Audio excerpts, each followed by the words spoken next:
Good afternoon, everybody. This is Melissa Thomas of Florida National News coming to you with the FNN Politics and Power series.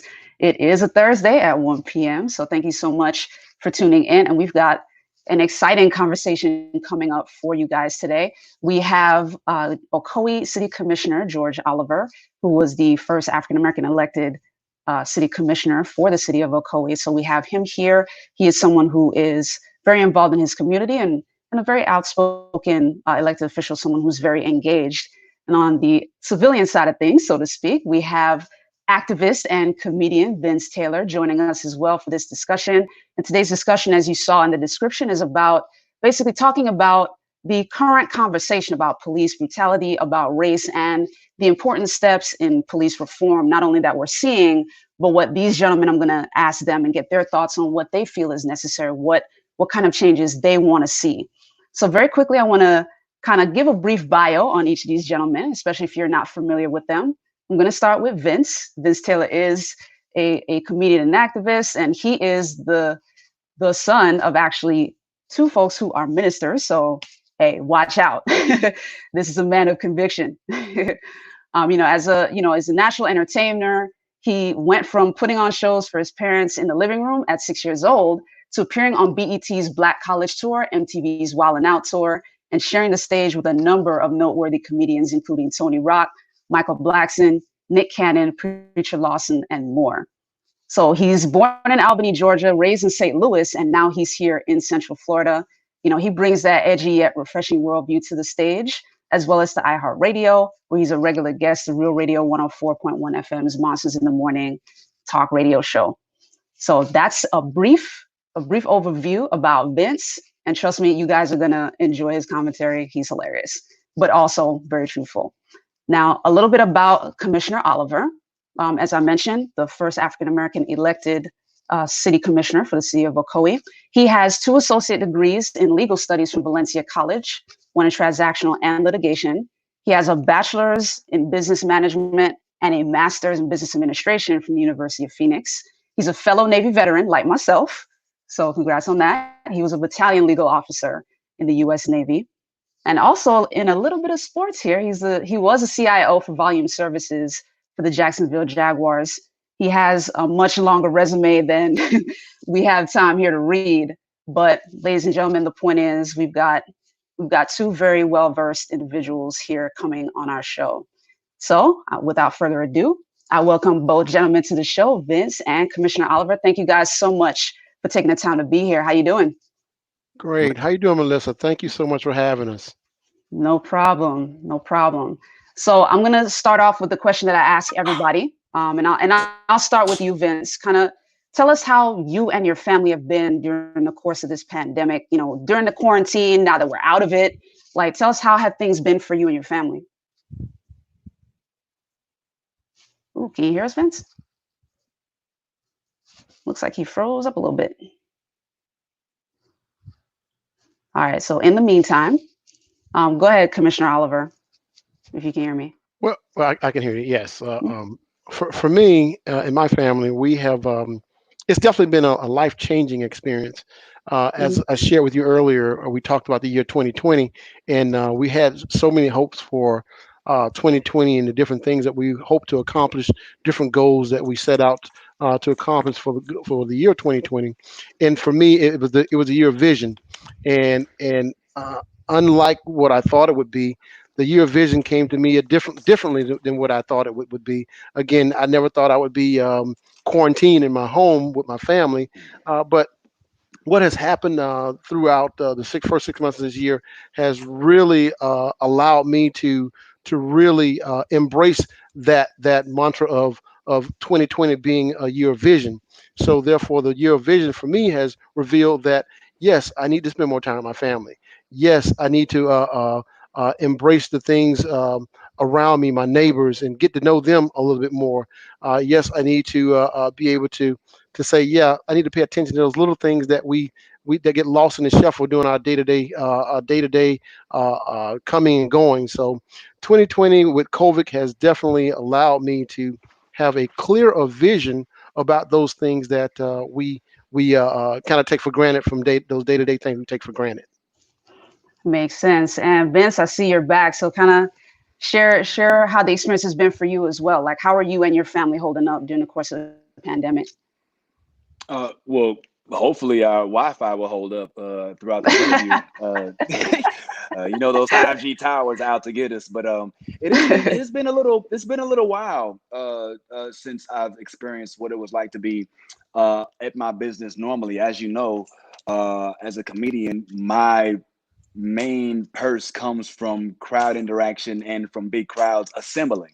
So Right. it was kind of a jab to the bank account when I was told that I would not be able to do any Carnival cruises, and that was the first thing to go. So I was really mad.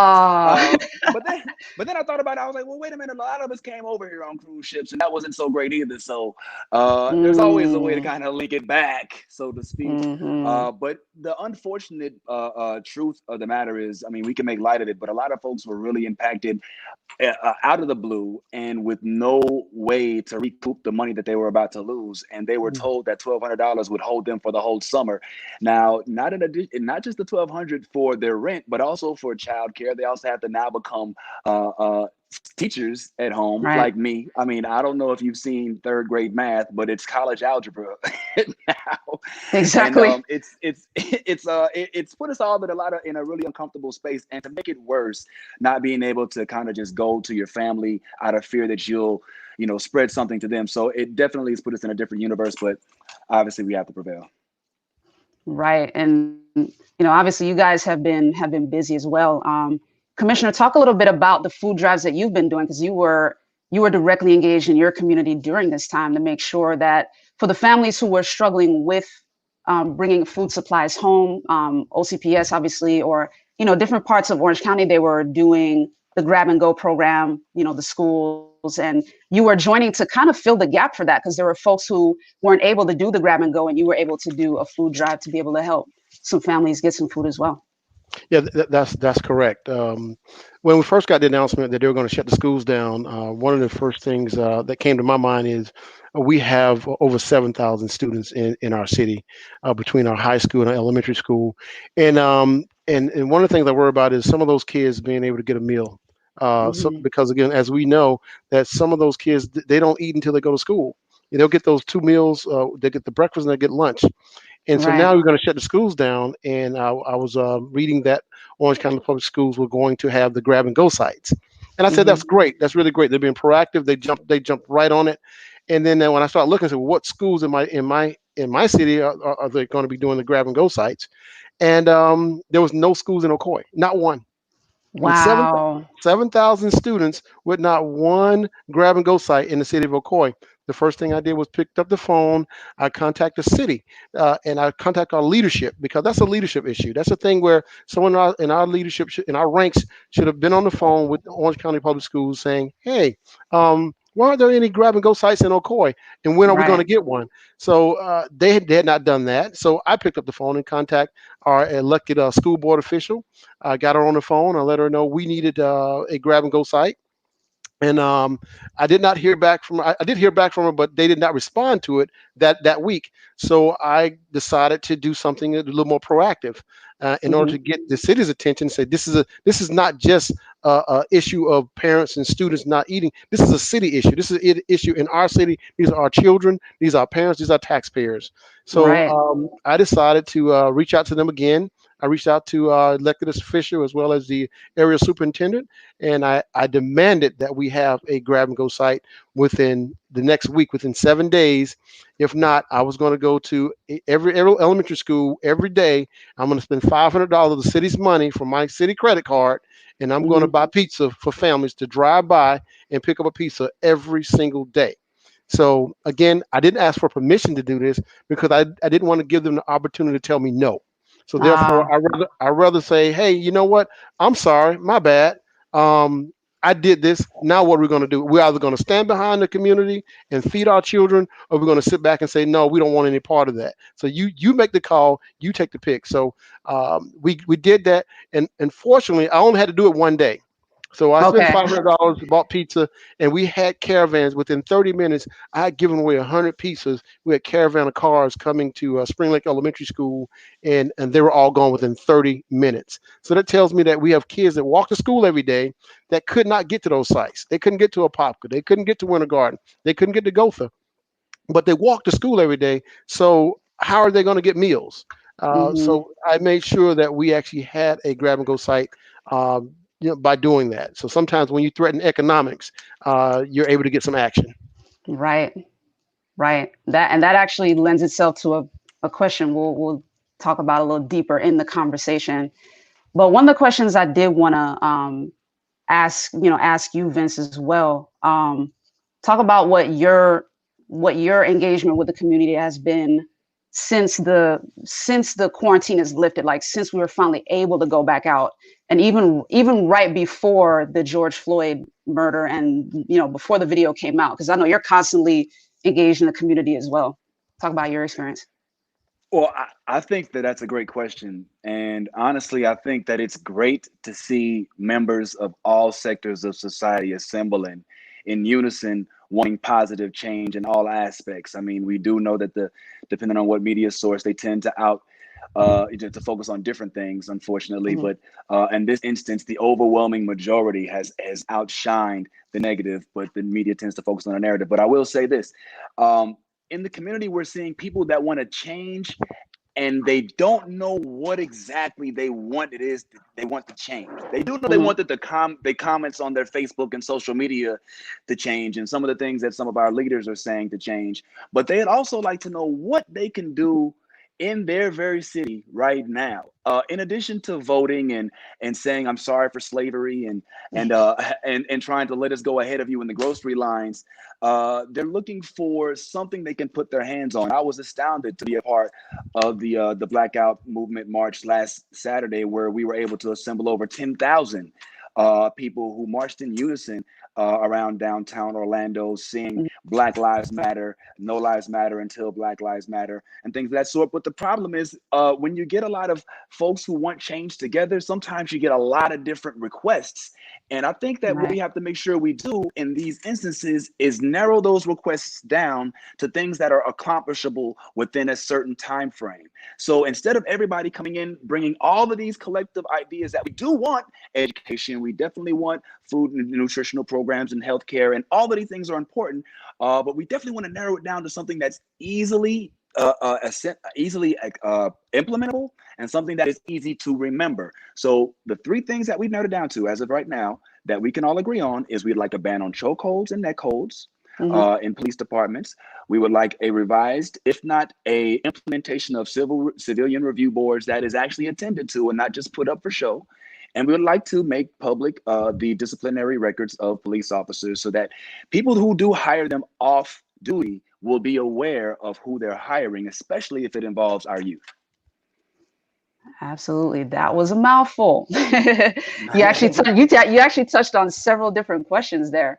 So thank you for sharing that. And actually, to that point on your personal experience, I did want to ask you, Vince, what first got you started in activism? Like, let's start from there first, and then definitely build out your involvement with the Black Lives Matter movement and all of that. Like, what first got you started?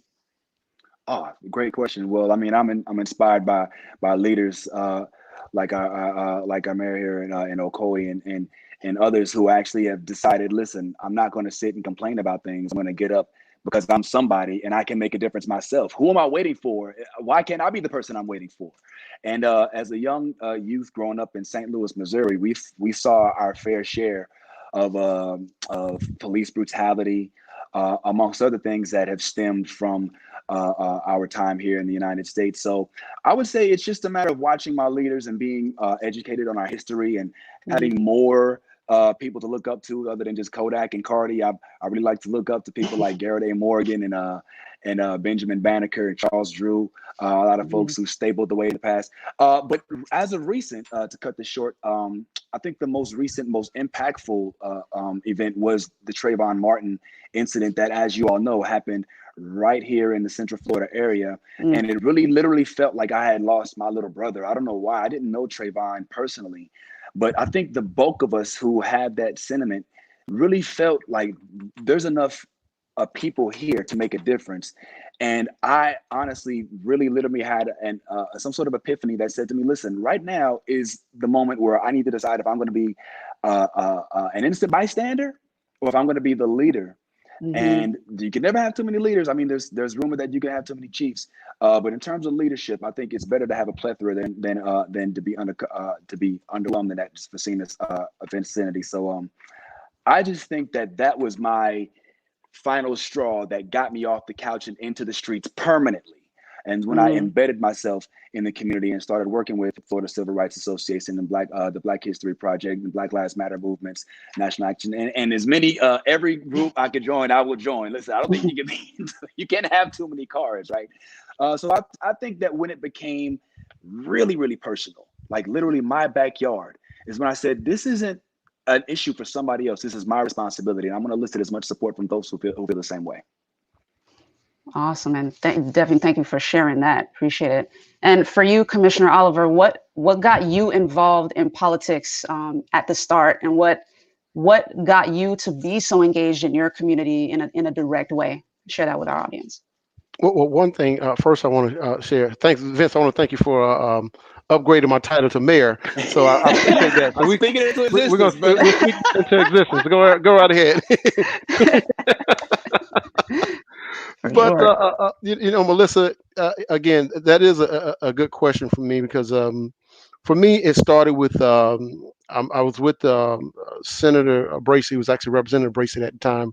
We were having lunch in Ocoee, and just simply talking about the community and just different things. It was just an impromptu lunch, and we were not there to even talk politics. We were just there to have lunch at a restaurant he had found, and I thought it was a great restaurant in Ocoee, and somebody would start talking about the community, and I seem to have had a lot of opinions about the city that I've been in for so long. And and he asked me, he says, well, tell me what even brought you to Ocoee. And I told him, I said, well, basically, when I decided to move to Ocoee, it was between Ocoee and Maitland. And my wife she's been here all her life. As you know, I'm from Atlanta, Georgia, and we were getting here in '97. And I started reading a little bit about Ocoee in the city, and I got a hold of the history of Ocoee. And when I was able to understand the history of Ocoee, start reading about it, my first instinct was to, you know what? I don't want to live there. That's not a place that I want to be. Being from Atlanta, being from my community, when I thought I was a majority all my life until I left Atlanta. I didn't realize I was a minority until I left the city of Atlanta when I joined the military. Right. So going backwards for me was definitely not somewhere I wanted to go, and I got to thinking one day. I said, you know what? Things will change. Things are going to change, and I told my wife, I said, look, you know what? We need to be a part of this change. I said, hey, you know what? I know that the history is not the greatest history, but we need to be a part of the change because again, anybody can look at the city, look at the history, and say, no, I don't want to live there and move somewhere else. Well, guess what? You're going to encounter challenges, racism. You're going to encounter bigotry. You're going to encounter no matter where you move, you're going to encounter those things. So you might as well face them head on. If you have an opportunity to be a part of that change, that means raising your children, interacting with your local grocery store clerks, interacting with your kids' teachers, anyone that does business in the city, that lives in the city, and you're able to interact with them. Guess what? You're a part of that change. So for me, getting into politics was basically ranting and raving about the things that's going on in the city to an elected official, and he basically looked at me and said, "Hey, put your money where your mouth is." And the next thing I know, I was running for office. Wow. Love it. Awesome. And that's an interesting story. Thank you so much for sharing that. We don't really hear stories like that very often, where you hear an elected official inspiring someone else who is so passionate to say, well, like, come do something, like, come run, So, definitely thank you for sharing that. Now, guys, continue to stay tuned because we're about to get real deep into this conversation. We're going to take a quick commercial break, though. So in the meantime, gentlemen, you guys use the time, do what you got to do, but we will be right back with this quick break. Stay tuned. You need time to stand still or get up and go. You need to unplug or to reconnect with those who matter most. You need to kick back, to dive in, to have your moment in the sun. You need a palace to lift your spirits, to taste the finer things. You need room to feed your soul, to remember why you travel. You need Lowe's.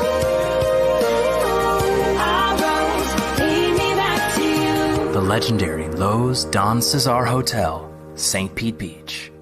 The room you need.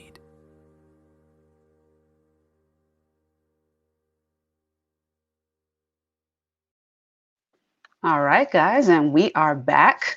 Thank you for continuing to stick with us here. This conversation is about to get really meaty. So first off, gentlemen, obviously both of you are African American. So in a conversation like this, I definitely have to ask this question. And I'll start with you, Commissioner Oliver, but talk about your encounters with law enforcement on a personal level. Like, what have you experienced? Well, for me, when you look at law enforcement, and I speak about, I want to speak about the city, our city, City of Ocoee. On the surface, everything on the surface of our city is seems to be what it should what it should be. One of the issues that I had when I was first elected is the fact that there was no leader, there was no diversity in our leadership in the city across the board. That included the police department. And we actually, when you look at the aesthetics of it, and you just look at it from a 10,000-foot overview, you can see we have a lot of African American and female patrol officers. I mean, that's okay, that's fine. But when you start looking at lieutenants and you start looking at assistant chiefs, deputy chiefs, you didn't see that. You didn't see men and women that look like me in positions like that. So I had issue with that. And again, there's just so many issues, underlying issues that we have encountered in the city, but we are actually working towards fixing a lot of things. Case in point, well, we just hired our first African American deputy chief of police, who's really qualified to be our chief of police. He's really qualified to be the chief of police. We have a chief of police who's doing a great job, and I'm sure at some point he's going to want to retire. But when we deal with let's look at this. Let's look at systematics. Let's look at the systematic issue within our police department. We end up bringing in the police deputy chief Vince Ogden. We brought him from Orlando Police Department. He came over. I had lots of conversations with him about coming over. He took a pay cut to come over because we told him we needed him. We needed people like him. We needed people that was forward thinkers like him. People that were innovative when it comes to law enforcement. So they brought him over at a rate, at a lower rate than what he was normally used to. But then what happened was we're top heavy right now. We have a chief of police, we have two deputy chiefs of police, and then two lieutenants. Basically, what they did was they took one of the deputy chiefs and made that person they created a job called assistant chief of police that never existed. And then they brought in Vincent as a deputy chief, and then they also brought in another deputy chief. And the question I have is this: when it comes to the economics of it, we as a commission did not approve it.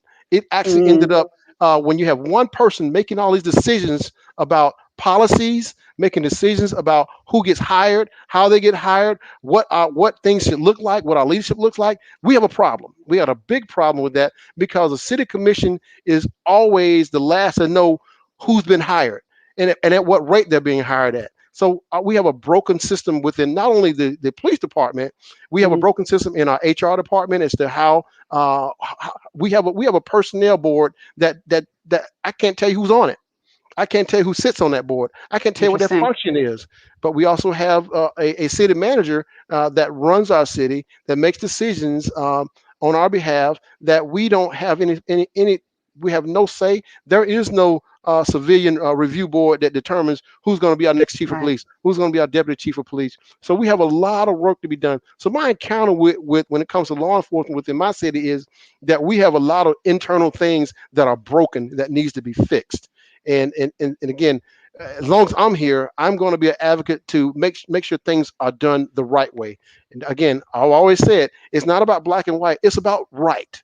It's not a black thing, not a white thing. It's the right thing. So I'm here to be an advocate for what is right within the ranks of our police department, within the ranks of our leadership, and how that looks to make it more diversified and make it more inclusive to those that either look like me or even don't look like me when it comes to females and Hispanics, Asians being in positions that in leadership positions within this city. All right, well said.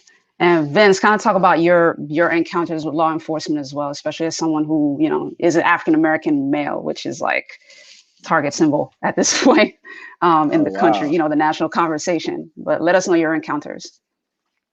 Well, I wish I could say that it all been positive.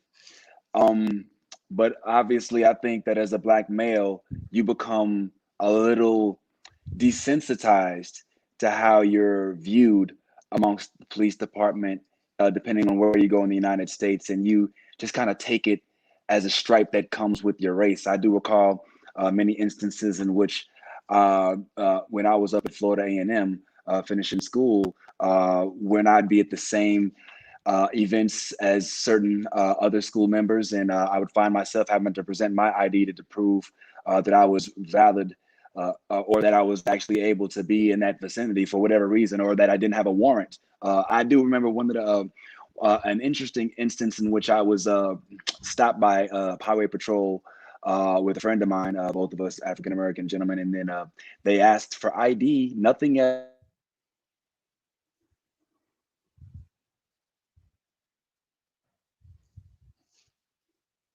Oh, did we lose him again? I think he froze again. Oh, okay. All right. In the meantime, You know, I think Vince. You know, I was really listening to what he was about to say, and the story he was about to tell has probably been played over and over and over again. And there's 9 out of 10 African American males can probably relate to exactly what, in most cases, probably 10 out of 10, what Vince was about to say about encounters with the police department. You know, I can remember as a young man being in the Navy, I had incidents with the police department. Vince, you back there? we got you. There we go. There you go. Yeah, I'm back. I'm sorry. Thanks for holding me down, Mayor. That's my mayor. Right there.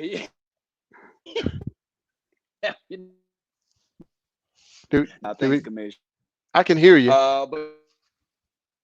Yeah, signal is wavering a little bit, Vince. Breaking up a little bit. And again, you know, just to add a little bit to what Vince was about to say, the fact that even a young Navy man here in Orlando, being stationed here, I was actually accused of robbing a convenience store when basically I walked in after the store had been robbed, and I was mistaken for a Hispanic male, and was actually slammed down on the ground and taken down to Orlando Police Department. But again, the position that I was in on the base, my commanding officer happened to be a very good friend of the chief of police, and if it wasn't for that, it could have went a whole different way. But the fact of the matter is, I was detained, I was hogtied and taken downtown because I was mistaken for a Hispanic male that had robbed the store, and I just happened to be walking out of the store shortly after it had been robbed and went home. So, you know, again, those type of incidents happens to us more times than we care to count. Right. All right, Vince, we got you back. Continue your story, man, because you were sharing some good stuff. Yeah. The internet will not let me be great, so don't blame it on me. Blame it on the Rona. I do apologize. But basically, now I could whittle down. I was just saying there was an incident in which I recall where I just had to give my license, no registration, no insurance, just license. And then the police just held us. They went around the car and then just left. Now, that incident isn't that bad compared to a lot of incidents that have happened over the country and over the world, across the world. But I think what I had in that moment was the fact that it didn't really seem like a big deal to me. that I thought that that was normal at the time. And the normalization of this misconduct, I think, is what effect it's had on me. So in recent days, one of my very best friends, just so the world is understanding, is a police officer. His name is Roderick. He works in the Eatonville district. He's won Police of the Year many times. So it's not that I have an issue or any other. I don't honestly believe that the Black Lives Matter movement is meant to represent anti-police. The objective is to rule out the problems that police have, not only in the departments, but with the community, rid them of those so that we can also count on the police just the same way some of our fellow citizens do. Absolutely. And, that's actually the perfect segue into that next question, since you are directly involved with the Black Lives Matter movement, and you've touched on it in different portions of the conversation already. But for our audience that might be confused, who might have been swayed by whichever media narrative, because there's a sway on both sides, there's a slant on both sides. So can you clearly and objectively identify specifically what the Black Lives Matter movement is about? You mentioned just now it's not anti-police, but delineate all of the clear objectives of the movement. Well, the Black Lives Matter movement is meant to highlight specifically instances in which we seem to have found ourselves amongst more cases where police have shown themselves to be less willing to follow simple guidelines that have been set for their police departments. And the unfortunate follow-up with that is a lack of aftersight. When we look at the Breonna Taylor case, when we notice that the social media community has to come to the aid of someone instead of the police department that actually committed the act, we think that that's an issue. And we don't want to have to be the social media activists, but sometimes that happens. If it wasn't for George Floyd's fellow citizens that were watching alongside that posted the videos, if it wasn't for Ahmaud Arbery and the folks who posted his video, we would not have this type of proof that these instances exist. But in the Black community, when we see these videos, we feel aligned with them. Whereas we're now realizing that when others who are not in the same mindset are being awakened to them. And so we want to capitalize on that. And we also want to make sure that we, in addition to galvanizing support and educating folks on what the history is, because a lot of folks are not aware that Juneteenth was even a thing. A lot of folks are unaware that 13% of the population that Black people represent can represent almost up to 14% of the prison population. They're not aware of the school to prison pipelines and things of that sort. So we have to kind of make them aware so that they know that this is not something that's a flash in the pan. This is something that's ongoing.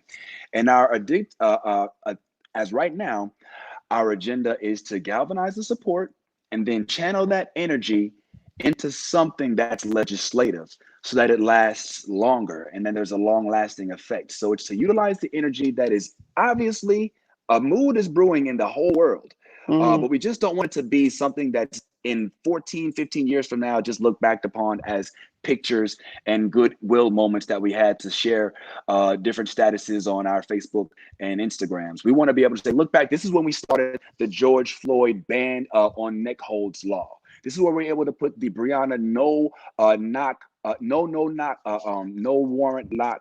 warrants law into effect. And we've been able to save X number of lives as a result. So, and then with that, when you can trust that the law will follow what the community has set forth for them, then you have the law and the community working together, and you have a much more peaceful abide. And that ultimately is the goal of Black Lives Matter. It's not to extinguish or to hide or put in the bushel the issues that have been unfortunately in the Black community for so many years. It's to bring them to the forefront so that we can all be aware of them, and then to channel that same energy, now that you're educated, into legislation that'll help us not have these same issues in the next few hundred years.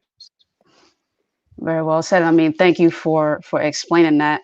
And Commissioner Oliver, I wanted to bring your take to this situation, particularly as someone who is an elected official.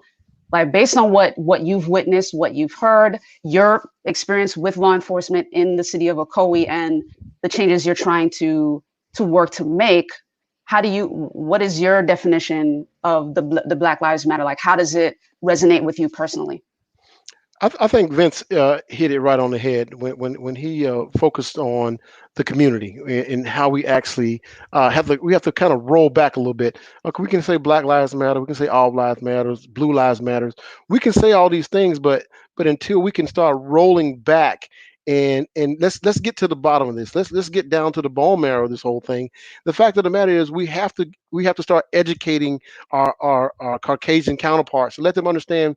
First, they need to understand what white privilege is, and when you Mm-hmm. start understanding what white privilege is, what white privilege is, a system that was designed to make sure that their ancestors will always land on top. Their ancestors will always be able to control the system as well as the things that actually keep the system running. That's our judicial system, our legislative system, and it was our penal system.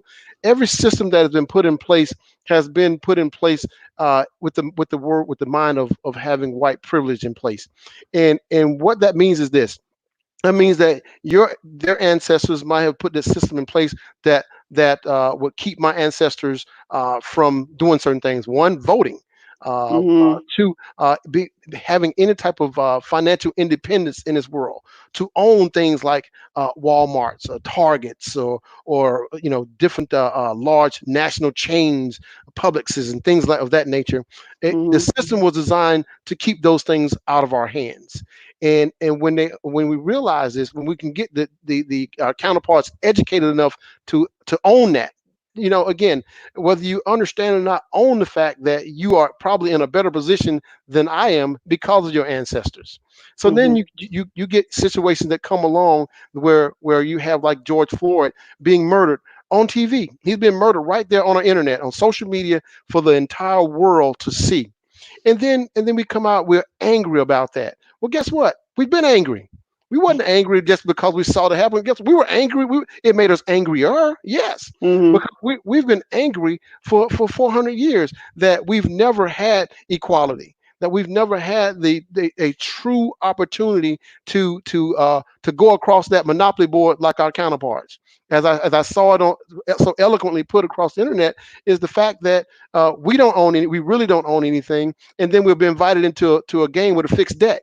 We've been invited with who sets the rules? Who makes the rules? The rules have been made for us. We didn't make any rules. We actually Mm-hmm. came here across the Atlantic, where the rules were already set for us when we got here. Those rules of 450 years were set for us, and we had to play this game. And then not only did we play the game, but when we start winning the game, what are we going to do? We're going to burn you down. We're going to take all your wealth away from you. We're going to move you out. We're going to suppress you. We're going to make sure that you are disenfranchised, because we have a system set up so we don't want you to win. Black Lives Matter is simply um, the anger and the things that's been done to African Americans as well as other minorities throughout the history of the United States, and it's actually focused. It's channeled our focus to say, hey, look, you know what? Now we have a platform. Now that we have your attention, here's the education you need, and now we need you to stand with us. Okay, yeah, all lives matter. Yes, we can say all lives matter, but the fact of the matter is the fact that we are being disproportionately being imprisoned. We are being murdered at a higher rate by police officers than our white counterparts. So yes, your life matters, but right now, my life matters, has a lot matter a little more, because if I walk out my house, there's no guarantee that I'm gonna make it back home. If my son and my sons walk out of that house and I'm worried Mm-hmm. about them, there's no guarantees that they're gonna make it back home. And my wife and I sit and our kids are adults. We're empty nesters, but Right. you know what? I cringe if my phone rings at 3 o'clock in the morning. Cringe if my phone rings at 4 o'clock in the morning, because it could be the call that I just don't want to hear. I don't want to deal with those kind of things when I know that my young kids are out there and could be stopped at any moment and lose their lives. Right. And I'll come back to that question a little bit later in the interview, definitely, for sure, because both of you are fathers with families, and I know this has been impacting your families as well. So we'll come back to that very quickly. But I did want to get your thoughts on the legislation that's being pushed through so far that we're starting to hear about in New York.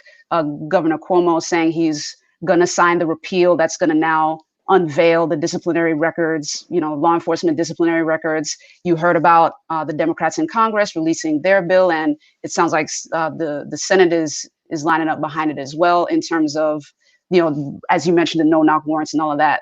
So, I mean, Commissioner Oliver, let me hear your thoughts on that. We heard Vince talk about it a little bit, but let's hear your thoughts on it as well. One thing I just want to add to my last comment is the fact that once we've educated the community, as well as the police officers, one of the things we have to look at is our police officer Bill of Rights. And again, that it really needs to be revised in a manner that it will hold police officers accountable for actions outside of their authority. And that's one of the things that we need to bring to the table, and we need to bring our communities together. We have to bring the police officers as well as our communities together to understand that we are really all in this together, and things don't change until we can actually, when officers can come from behind the barricades and come out in the crowd with us. Let's have some conversations. Let's have some individual conversations about who you are, who I am, and what we need to do as a community to come together. So now when we start looking at legislation that's being passed right now, I focus on the Police Officer Bill of Rights, because that right there, they have leaned on the police officer unions have leaned on that Bill of Rights for so many times, from shooting after shooting after shooting, unjustified or justified shooting. They always lean on that Bill of Rights, and they'll take it into a court of law. And now the deck is stacked in their favor to make sure that they can get away with misbehavior. They can get away with doing things outside the scope of law enforcement. And beyond that, I think that there needs to be some meat to it. The meat needs to simply be that we're not going after just your job. We're going after your certification to practice the enforcement of law. And once you take away those things, and the public and the community can see those things happening, I believe that there's some real accountability when we get to that. When we get to that point, now we have some real accountability. Awesome. Well said. And then Vince, I don't know if you wanted to add anything to that, given what you were saying before. Yeah. Just a little. I agree wholeheartedly with President George Oliver. I think that he knows what he's talking about. The Bill of Rights is actually something that we've discussed with some of the senators here locally as well. But just to touch on something really quick that he mentioned earlier, he mentioned the concept of white privilege, and I think that it should go on record as being something that's very difficult to surmount when it comes to folks who are unaware that it existed in the beginning, especially if there are those who are taught that it was a myth. And as you can see, it's really easy to convolute things that you can't see and point to, right? Like right now, there's a debate in the country as to whether or not coronavirus even exists. I mean, we see the numbers on a daily basis, but still you'll see, no, it's the libs and they're gymming up. It's for, and so they can't even admit that a virus, there are folks who won't even admit that a virus that medical professionals are in the White House saying we need to protect ourselves from exists. We have to convince those same people that there's a system that's been in place since 1619, since the first slaves came over, that was meant to benefit them, that they weren't even made aware of as well. And they're supposed to believe that, and they won't even believe why people wear masks in Hobby Lobby. I mean, that's a tough lift.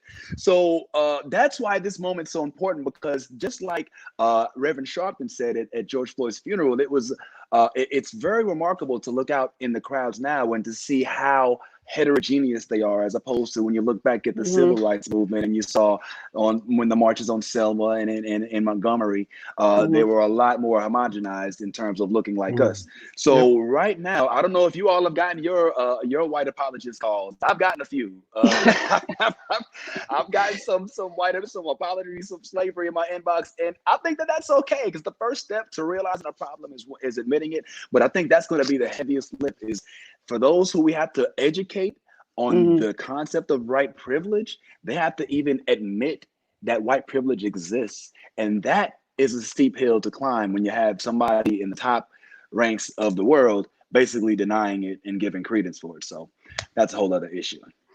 And that's actually the perfect segue into my next question, which is, like, basically what has been the main thing that you guys have seen that made such a huge difference between the George Floyd incident versus all of the other incidents that have been made public knowledge. To your point earlier, Vince, about you seeing the Trayvon Martin incident, and like that was the one that got you off the couch. But it seems like this one has had a more collective impact. So what do you guys feel individually was that thing that made the George Floyd situation so much different? I'll start with you, Vince. Go ahead. Okay. Well, the first acknowledgement is that we've been here before, so we kind of know what to expect. When we've had the familiarity with the footage being submitted by citizens to the world and being more familiar with it, we didn't have as much experience with that when Trayvon happened. So we kind of had a different expectation for the outcome, not realizing that the lack of actual empirical evidence from the scene was going to impact the outcome, which we still have a George Zimmerman walking amongst us today. So I think that the fact that it happened at a time where we were more experienced with the way that the system was going to automatically pick it up, make an outcry, then follow up with the demonization, and then follow up with the riot. And we kind of know the playbook at this point. The second thing was it happened in a wave of racism. George Floyd wasn't the first of this wave. There were many that were coming up before. We could list Ahmaud Arbery, who was jogging in his neighborhood peacefully. And then we follow that up with Breonna Taylor. And then your racism spider sense is already at its heightened sense. Then you have the gentleman in New York who was walking in the park, who was minding, is trying to tell a young lady to turn her dog. Ouch. There you go.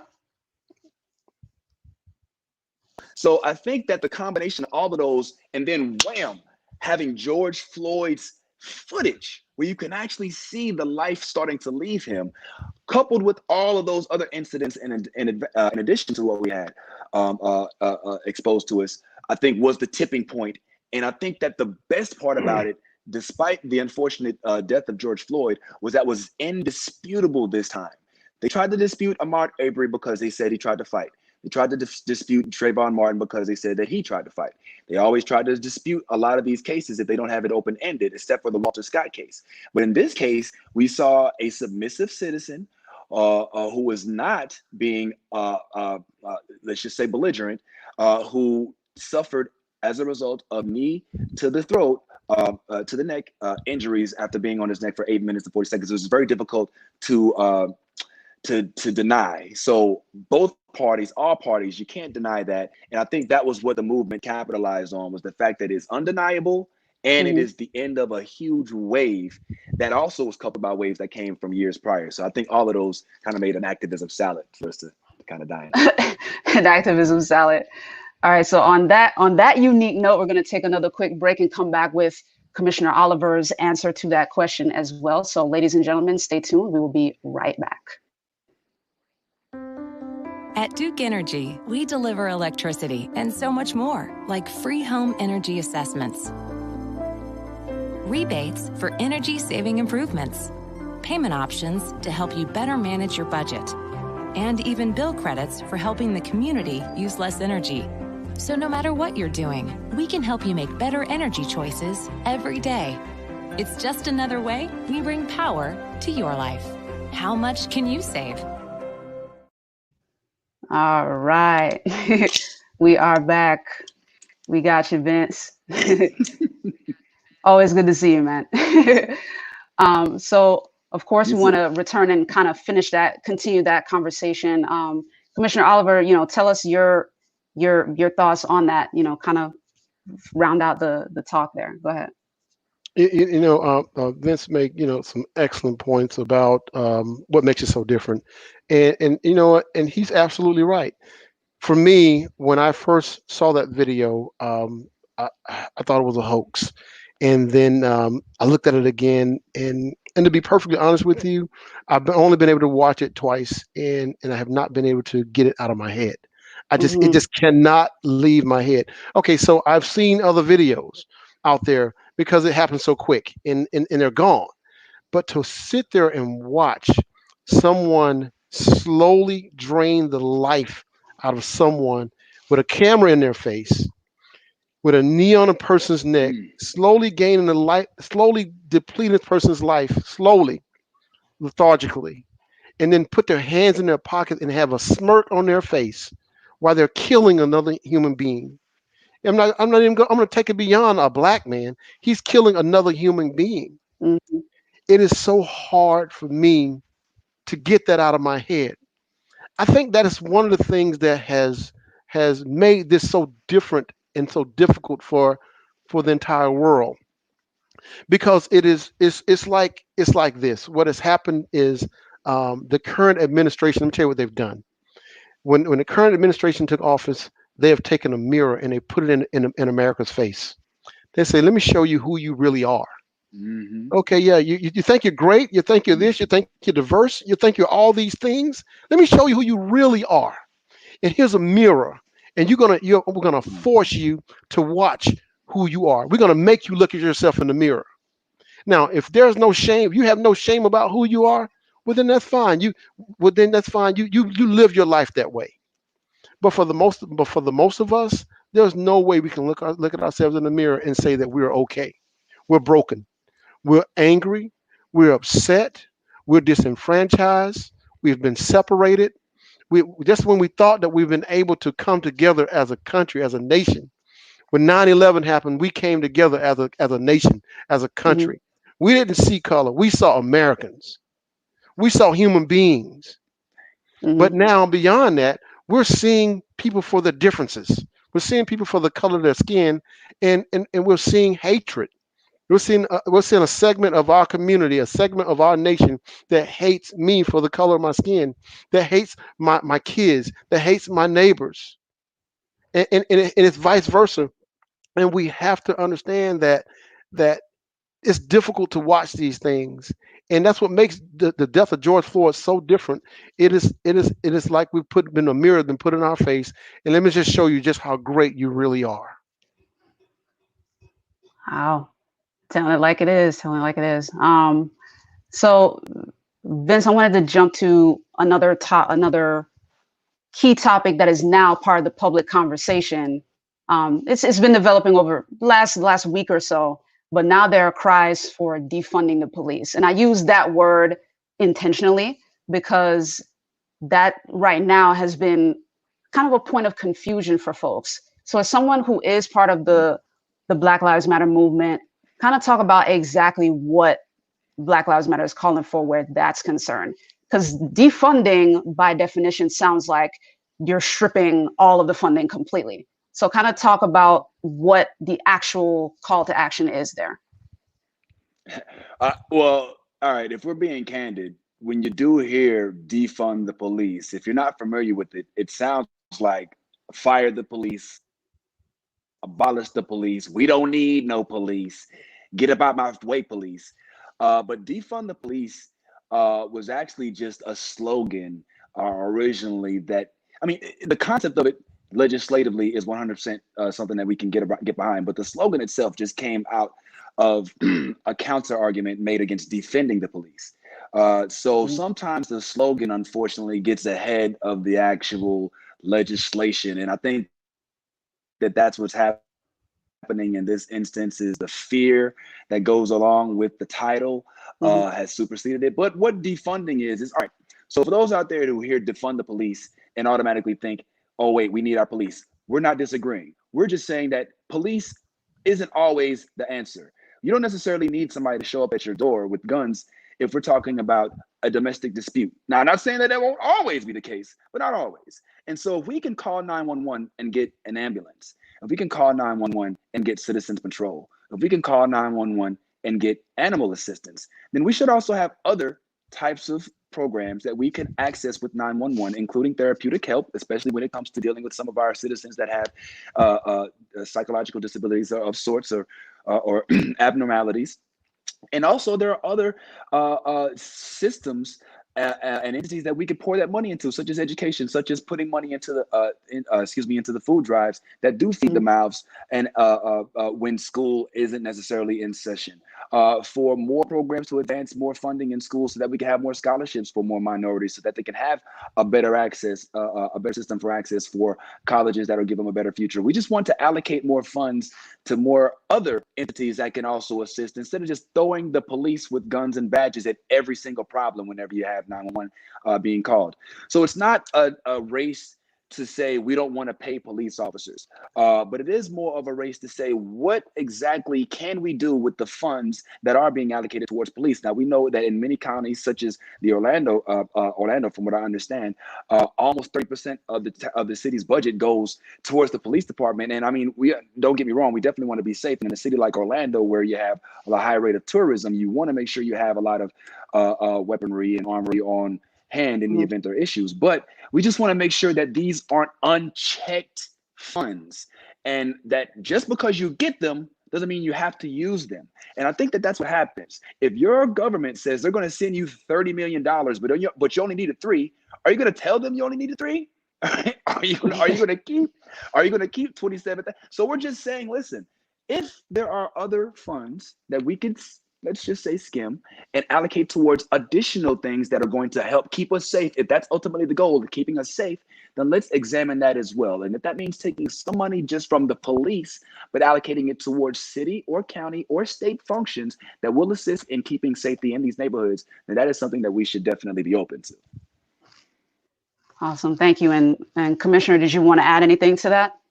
No, I just wanted to piggyback on the part where Vince, you're absolutely right. When you're talking about, we talk about domestic violence or mental issues, those kind of things. Sometimes you don't need an officer showing up with a M16 or whatever they come into your door with. I mean they're armed to the teeth to handle a domestic situation. Now, if there's violence involved, I can understand. I can get that. And what about being able to take funding to be able to deal with mental health, where there's someone at the police department disposal when they get a call to say, hey, there may be a situation where there's a mental issue involved, where you can actually bring along a psychiatrist or bring along someone that understand mental illness to be able to talk to people or to determine if a person needs to be Baker acted or they need additional mental health attention, as opposed to taking them down on the ground, tasing them, and possibly putting your foot in their neck and ending up in a worse situation than what you started off with. So again, I believe that some of that funding should be able to go toward programs like that, where you may have the officers sit outside. They're just outside patrolling the perimeter while you have a healthcare professional in the house just talking to a husband and a wife about a dispute, and that may be to be resolved and get further attention at a later time. The thing about it is, for me, is the fact of this: most of the police officers that I know have ex-military, they're ex-military, or they have a military background. And when you look at the military, which is governed by the Geneva Convention as well as the Uniform Code of Military Justice, they're held to a very high standard. There's things that you cannot do in the military. Just to commit adultery on your wife is actually punishable by going to prison in the military. Now, and you take these officers that decide they want to get out and they want to be police officers from the military, they're governed by legislative laws, which actually has, and then they also have the Policeman Bill of Rights, which has less consequences. So now, when you look at a military person, their mission is to seek and destroy the enemy. And they're armed to the teeth to do that. They have their tanks, their battering rams, missiles, and whatever they need to destroy the enemy. Now you have a paramilitary organization, meaning as in this is a parallel type organization that you're getting out to patrol civilians. And now that message is translated over to our civilian police officers to seek and destroy. Who's the enemy? What does the enemy look like now? So now the enemy, those people that I got to deal with on the streets, I think that mantra, that type of behavior, those missions, those visions need to change from within our police department and say, you're not in the military anymore. You don't need camouflage to patrol the streets. You don't need these huge weapons to go in to disarm a domestic violence issue. So I think that we have to start looking at it from that perspective to say, hey, look, when we start talking about defunding, there's other ways to use those funds to basically bring that military mentality to an end, and bring in more training when it comes to how to deal with different situations without the use of force or even deadly force. Right. And thank you for sharing that. And I mean, in all this conversation, the main thing that we want to make sure people are aware of is what actions they can take now. in terms of those who are apologizing at this point, folks who are non-Black, who are unaware of what the Black experience has been in the US, and even those who are pent up and have the frustration, but they want to be cautious, they want to be constructive with their energy, they don't want to be lumped in with the rioting, and they may not feel safe with the protesting, because as you guys have seen, COVID-19 is still here. And with the protests over the past week, we saw a spike in cases because folks are marching, some of them have masks, some of them don't, and some folks got exposed. So for those who want to be careful and want to use their energy constructively, what are some actions we can take right now? Commissioner, I'll start with you as Vince comes back. And that's a very good question. It's a very relevant question. My advice would be for citizens to get involved in your local government. Get involved. Get to know who your commissioners are. Get to know who your state reps and your state senators are. Set up appointments to talk to them, and you'll be amazed at how many programs are out there that you can get involved in your community to be able to make a change, to make a difference, and not only with the actions of our police officers, but also actions that goes on in your community that affects your everyday lives. Again, I know it's important to get out there and vote. Yes, that is one of the most important things that you need to do as a citizen, as a registered voter, to get out there, register to vote, to get out there and vote. But beyond that, we need to reach out to our community leaders to see how we can get involved with different programs. We have what's called a Human Rights and Diversity Board. To be honest with you, the Human Rights and Diversity Board in the City of Ocoee, we do a lot of we do the MLK parade. We do a MLK lectures for the kids where they're able to do essays. But beyond that, when you read the mission, they are not fulfilling their mission. They have not lived up to what the mission is really all about. I'm not trying to throw them up under the bus, but I'm just being honest. I'm being honest. If you read the mission of the Human Rights and Diversity Board in the City of Ocoee, they are not living up to that board, to the mission of what they're designed to do and what they're created to do. The city would be the first one to tell you, well, we're the only city in Central Florida and maybe in the state to have a Human Rights and Diversity Board. Yes, you are the only one to have that title, but you're not living up to the mission that it was designed to do, and how it's designed to affect our community. So again, that tells me that you have a board with no meat, that it has no teeth and no meat. And until we can get citizens that truly understand what these boards are designed to do and join those boards and be vocal in those boards without being intimidated by an elected official sitting there at the head of that board and saying what you can and cannot say, then there's not going to be any change. And until that happens, until people are brave enough to stand up, to look within themselves and say, I'm going to do what's right. I'm going to speak what is right. I'm going to stand up for what is right. Until people are able to do that, nothing is going to change. Nothing is going to change in your community. Nothing is going to change in your state. Nothing is going to change in our nation until people are able to handle it from the core of it, and that's right in your own communities. All right, Vince, go ahead. I agree with everything that Prime Minister Oliver said. He's just building you. Wow. I just want to say this though. I do think that it does. One thing that for those of us in the community, we've been unfortunately here before. We've had countless incidents within our lives that have brought the community together that were tragic. But then we end up with our activist casserole and we throw everything into it. And then some folks get so overwhelmed with the myriad of things to do that they decide not to do anything. So I would like to, in addition to everything that the commissioner said, which is all 100% factual, there are so many programs that you could I'm doing just as simple as a food drive next week. Sometimes doing small, I don't want to say small, but sometimes any event can embed you with the community, and those things you hear as you speak to folks is the lifeblood of that activism. But I would say right now, for our those of us of a different pigment that are looking to do what they can, the easiest thing as of right now, in all honesty, the easiest thing is to treat racism like child abuse and report it and stop it when you see it. Let's start taking it as serious as it is. You've got that one friend who keeps popping off and saying that crazy stuff. It's not okay. Shame him. racism shaming should be a thing. That let's start with that. Let's put racism back in its place. It's gained a lot of traction over the last few years since 2016. Not sure what happened there and why that is. But let's start getting there. I love the concept of adopting the notion of no longer being just not racist, but now being anti-racist as being a new model. Because we really have to start stopping this notion, because that mentality, as long as it's allowed to stand, is going to spread. And then we're going to have to worry about whether or not the people that hire us also are of that mentality. That's always been the case. But yes, indeed, please don't just go to these marches and these rallies just to be seen. We always said in our communities, a march without marching orders is just a parade. So if you go to a march, you should be getting marching orders. You should be leaving from that march or rally with some sort of agenda to do afterwards. So hopefully we can not only channel this energy into the social awareness that we're raising, but also at the ballot box. And please, if you're one of these non-voter people, I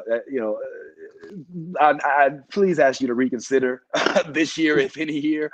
But if you aren't, please don't just make it about the president. Your local elected leaders, we've got one right here on this call, on this interview, who's here because of our local elections. So don't always make it about the mainstream. Let's also consider the people that actually do touch and are in the vicinity and breathe the same air of the city that you live in. So let's keep that in mind. Awesome. Yeah, very well said. Thank you. Now, gentlemen, I have one final question for each of you, because we want to make sure to wrap it. I know you guys have quite a busy day ahead of you, but I did want to find out from you, like, what are you guys concerned for your safety while you're doing the actions that you are doing, especially given the stories that you shared with us about your experiences with law enforcement? Like, is that something that you guys have been concerned about, particularly you, Vince, because you're out in the street, literally? Like, there was a big protest on Saturday. Like, are you guys ever concerned for your safety? I'll start with you, Vince. Talk about that.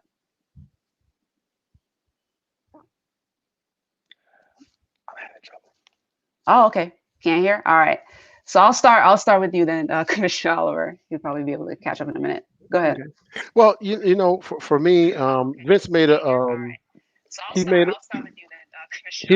hear a little feedback, but it's okay. Vince made a very good point. We talk about having marching orders at these different rallies that we're participating in. Right now, we're setting at one in Ocoee right now for Friday, June 19th. So Juneteenth. So we have a rally that we set up with Representative Thompson, and we actually have engaged with the Orange County Sheriff's Department as well as Ocoee Police Department to be a part of that.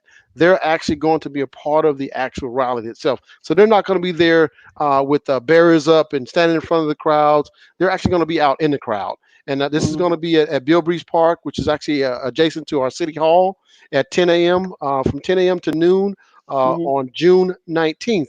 And from there, we want to be able to encourage people to get involved, encourage our police officers to get more involved in your community. So we want to be able to have a show of force as a community, as a whole, to say, hey, you know what?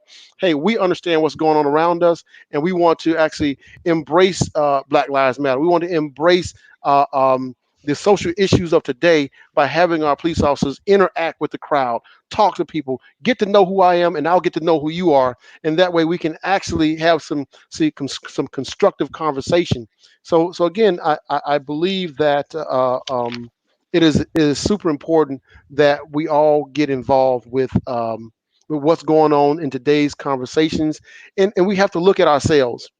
And I mean everyone. We have to really look within ourselves to see where really am I? Where am I when it comes to these type of topics? Where am I?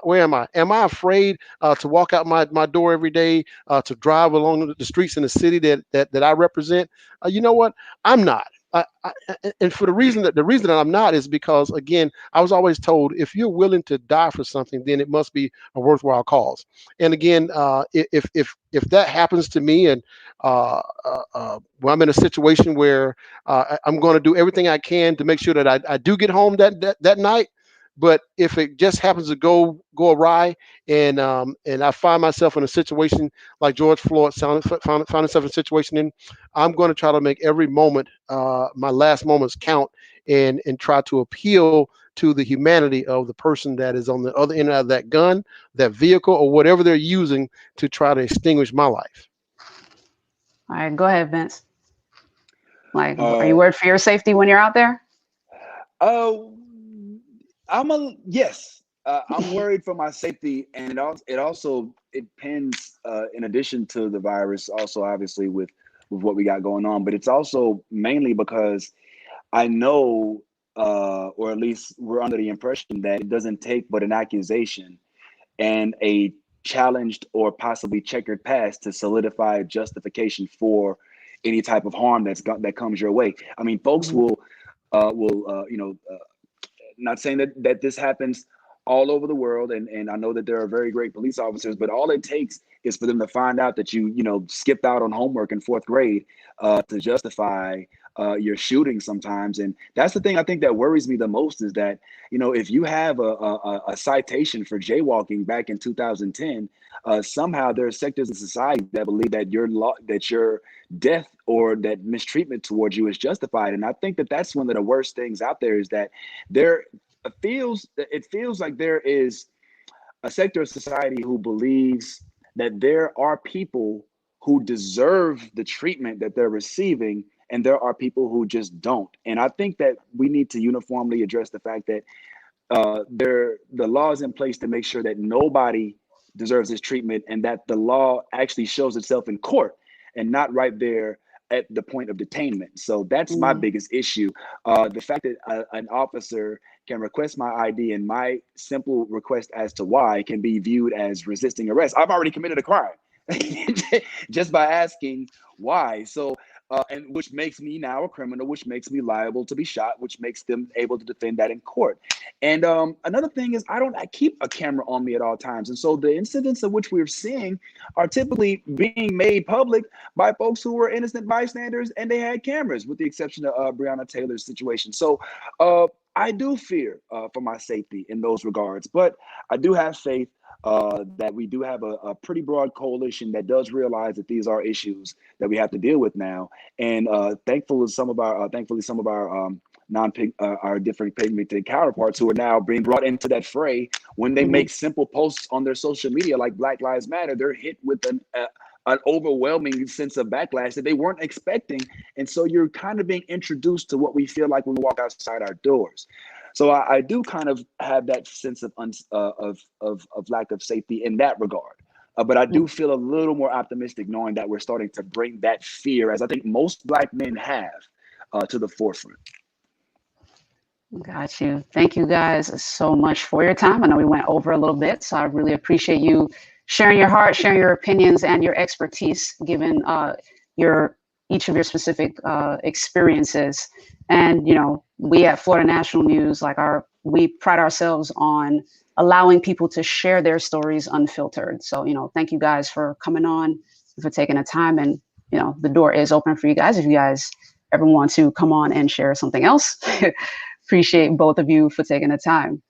Now, ladies and gentlemen, no problem. Now, ladies and gentlemen, thank you for tuning in, of course. And, we here at Florida National News, we want to make sure to invite you to stay tuned here on our channel, because the programming doesn't end right here. In this afternoon at 5 p.m., I'll be back with the evening news rundown. It's 5 p.m. Eastern time, and it is Thursday. So our lovely Jamesia Stoudemire out of LA, our reporter in Los Angeles, will bring you the entertainment 4 for 4. But for right now, we want to thank you guys for tuning in. Leave your comments. After a conversation like this, there's bound to be more. So by all means, join the conversation. We welcome you. Commissioner Oliver welcomes you. Vince welcomes you. Let's have the conversation in the comments below. We look forward to hearing from you. As for right now, that's it from me. I'll see you at 5. Take care.